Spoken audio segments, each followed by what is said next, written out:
Assalomu alaykum. Navbatdagi obyektimiz 308 sotik uchun qilingan 2 oila uchun mo'ljallangan uyimiz bo'ladi. Plani bilan tanishib chiqamiz.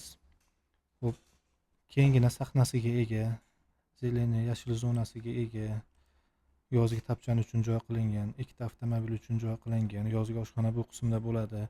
Tashqi hojatxona va kateyning qismi. Xonadan boshlaydigan bo'lsak, umumiy xona, oilaviy. Bu tomonda TV zonasi bo'ladi. O'ng qo'lda oshxona qismi. Oshxonadan yozgi oshxonaga chiqsa bo'ladi bemalol. Va chap qo'lda mehmonxona loyiha qilingan.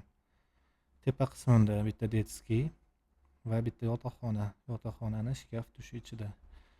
Chap tomon qismida bitta dahliz, dush va yotoqxona mo'ljal qilingan planda. Planda jonli holatini ham tomosha qilsak bo'ladi. Hop.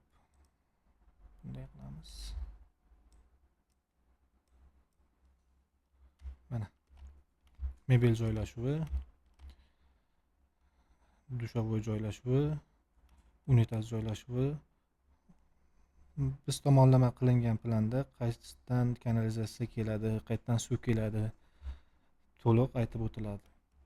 Va umumiy ob'yom hisobi kelib chiqadi.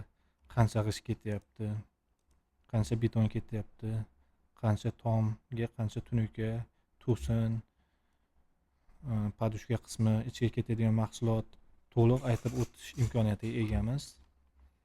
Xo'p, fasad qismi esa ushbu holatda bo'ladi. Bugungi kun talabiga javob qiladigan zamonaviy uslubda.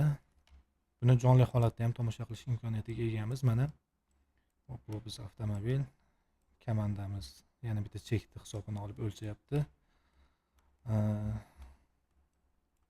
Aytganimizdek, tapchani uchun joy, ikkinchi kichkina eshigimiz kletka qismi, kalitka.